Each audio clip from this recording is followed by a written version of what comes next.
My name is Bill Peters, and I own Rockstar Opals.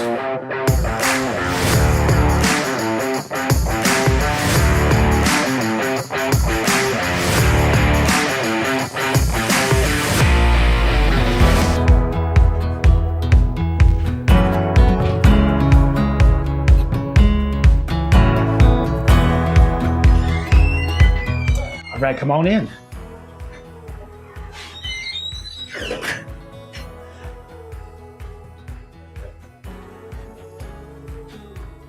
And welcome to Rockstar Opals. We had somebody ask about taking a view of the store that we have here, and this is Rockstar Opals. So listen, we're going to take a walk around and show you my my store. It's kind of small, but it's a little beauty because it does have opal in it. So and beautiful opal. These are my settings right here, my ring settings, and then I also buy gold, and that's the business, Saginaw Gold and Rockstar Opals. So yeah, this is it. I built a display for these boxes right here for all my opal that I have here. This is rings, and when did you buy the building?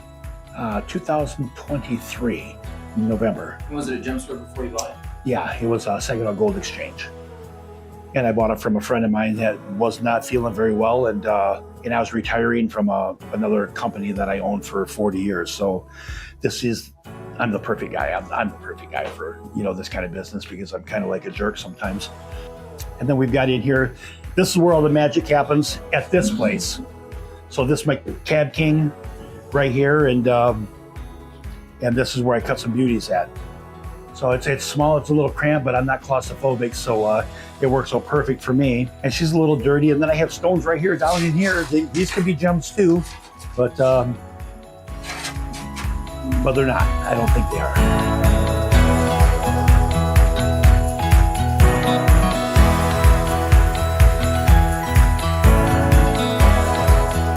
What I really wanted to bring up about the opal and the rough that I do get is that every one of these stones right here, it could be in your driveway. I mean, it's not because it's opal and it's potch and stuff like that, but this kind of rough right here is, just nothing. There's nothing to it at all. You don't know what's inside it, and that's what really enthralls me about the opal.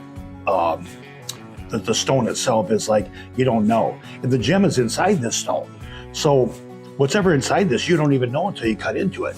Which is just, it's got me hooked so bad that that I'm the artist again. I think I said that before, but these stones could be like sitting in your driveway, you don't even know what's inside them. That's what kills me about it. And it just gets me going once I cut that stone. And I cut some last night. Well, I cut every day. So every time I cut one of these stones, I'll start cutting into it. You go around the whole edge, like I said before, and then you see that little stone, but you don't know how it's going to face. You don't know what's going to happen on that inside of that stone. And again, I'm the artist here, and that stone, that beautiful gem is stuck inside this stone. So nobody knows about it until you can really pull it out.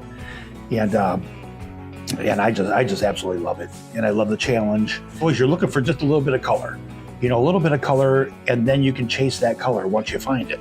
So, and that's where it starts at. Is you're going to see just a little bit, and then you're going to go around the whole outside of this thing, and then you're going to find out where that gem is inside the stone.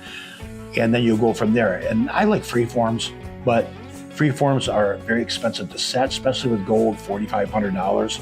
So freeforms, so if you calibrate them, which is another story here, calibrating these stones makes it a lot easier and a lot cheaper to set. So once you find out, are you going to cushion cut it? Are you going to oval it? Are you going to do a circle? How are you going to cab it? Is it going to have a cab? Sometimes these seam opals, like this one right here that we're looking at right here, this is going to be a seam opal. And you have to be very, very very, very slow, meticulous when you're cutting seam opal because you'll blow right through it. If you're using too heavy a grit of diamond wheel, and you've got a seam opal that only has less than a mil, then you're going to blow right through it. You're going to lose possibly a very, very expensive gem. So you always want to stop, like I do. I always stop and I look at them. Sometimes I even put them down for a day or two, and then I come back to them and then I decide on how I'm going to shape it. And that's what you have to do, because other words, you can waste too much of that stone. Then you want to put your torch on it, look inside it, see where that gem is hiding inside that stone. So, and this one, I don't know. This one that we're looking at right here, it just has a little itty bitty green, blue right there. But if I take that white cap off there, which is the top, the whole thing could be all the way across the whole stone. We don't know. And that's what, again, is the amazing part about opal. Rarest in the world, especially black. When you get black potch like this, it's the rarest. And they're running out. That's what I keep on hearing. They're running out. Prices are so expensive to mine them. The whole works. Everything's really up in the air, and there's a lot less miners out there now. The youth are not going out into the fields. They're not, because it's so expensive. There's a lot to learn when you're digging opal. You could go for months, years, and not find a pocket, and then all of a sudden hit a pocket. Some miners they just quit, because it's so expensive. You're talking, I think it's $3.50 a liter or something like that, which is over $10 a gallon for us, and that's diesel. So it's very expensive to run all this equipment.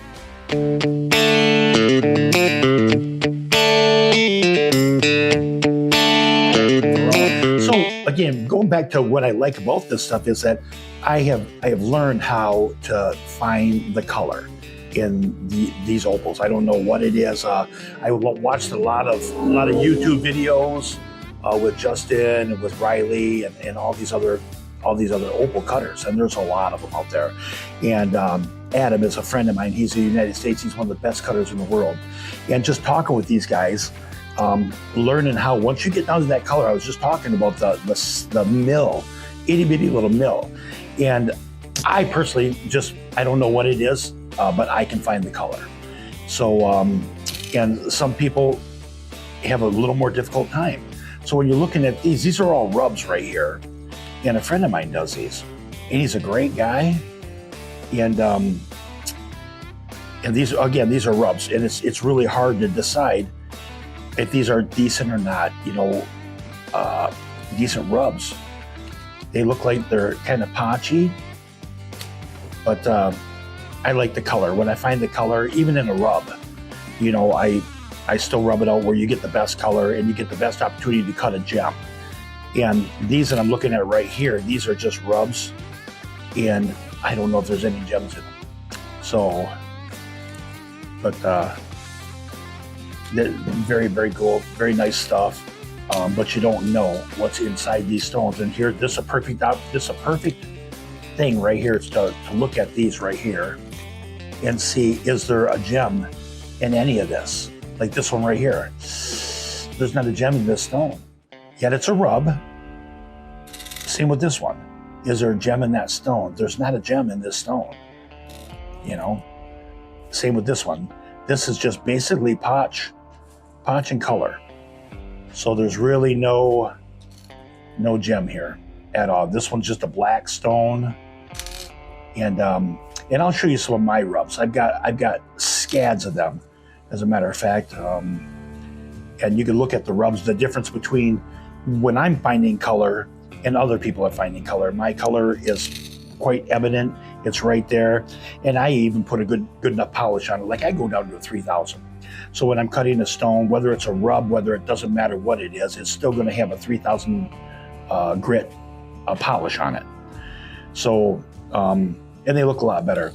And I try and give people at least an opportunity to cut that stone out of it, no matter how big it is. Like this one right here, this probably 6-7 carats, but I don't think that there's even a stone inside it. If you look at it, I don't think that there's a stone in there, but yet it's a rub. Hey, somebody might love it. When I was in Tucson, I sold more picture stones than I sold any gem.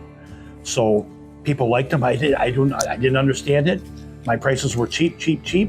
And then they still went over to the picture stones and bought my picture stones. So sometimes you just can't figure it out. And I was one that could not figure out that being at that Tucson show, which I won't repeat, but the only reason why I won't repeat it is because it was 18 days long. And that's 14 days longer than I would have wanted to be there. So I'll probably hit up a couple more. Vegas, California, Wisconsin, Chicago, New Jersey, a couple other places that have shorter gem shows instead of mineral shows, because that's what it basically was a mineral show and not a gem show.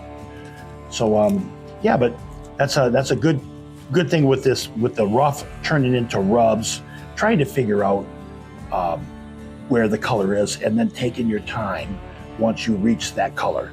You know, this is a perfect example of not taking your time, but maybe burning past the color, you know, and losing some of the value of the stone.